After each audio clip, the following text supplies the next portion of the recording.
یا علی آمد مصطفیٰ مرحبا مرحبا آمد مصطفیٰ مرحبا مرحبا آمد مصطفیٰ چہرہ والضحیٰ۔ سنیے، وقت ہو گیا نماز جمعہ کا، باتیں تو ڈھیروں تھیں لیکن بہرحال وقت کسی کا انتظار نہیں کرتا، وہ گزر گیا۔ اس نقطے پہ ضرور آپ نے محنت کرنی ہے۔ حضور تو ہمیں دین دے گئے، اب گھروں کے اندر دین نافذ کریں، گھروں کے اندر دین لائیں اور اپنے بچوں کو دین کا درس دیں، سبق پڑھائیں۔ آپ ہمارے نہیں نبی پاک کے مہمان ہیں، تو حضور کا ہر مہمان خصوصی ہوتا ہے۔ اتنی بڑی تعداد میں آپ لوگ آئے، اتنا بڑا پنڈال تھا، سارا بھر گیا، اور آپ لوگوں نے یہاں شرکت کر کے یہ ثابت کیا کہ نہیں، مسلمان آج بھی سب سے زیادہ اپنے محبوب علیہ السلام کے نام سے محبت کرتے ہیں۔ اور میری یہ خواہش ہے، ہم لوگ رہیں نہ یا نہ رہیں، لیکن ایک خواہش ہے کہ ہر سال ربیع الاول کو چھٹی ہوتی ہے 12 کو، لیکن لوگ 100 کے وقت گزارتے ہیں۔ میری خواہش ہے کہ ہر سال ہمارے شہر میں رواج بن جائے کہ لوگ صبح 11 بجے یہاں آ جایا کریں، یہاں علماء کی باتیں ہوں، جمعہ نام بھی ہو، یہ سرکاری ادارہ ہے، اس کے اندر سارے لوگ پہنچیں اور یہاں پھر بیٹھ کے حضور کا تذکرہ ہو، جلوسوں میں یہیں سے شرکت ہو، یہ سلسلہ ہمیشہ جاری رہے۔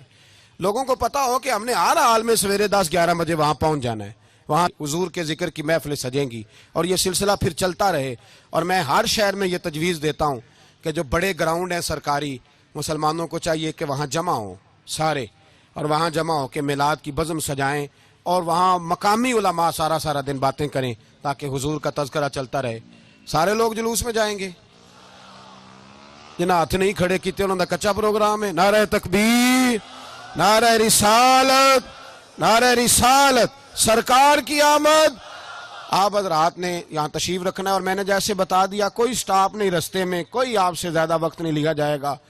میں لوگوں کو اتنا ہی چلایا کرتا ہوں جتنا میں خود چل سکتا ہوں، اس سے زیادہ میں چلاتا ہی نہیں، مجھے پتا ہے۔ تو وہاں انشاءاللہ حضرت پیر عبداللہ شاہ صاحب رحمۃ اللہ علیہ ادارے کے باہر دعا ہو جائے گی۔ اللہ تبارک و تعالیٰ آپ سب کا آنا قبول فرمائے۔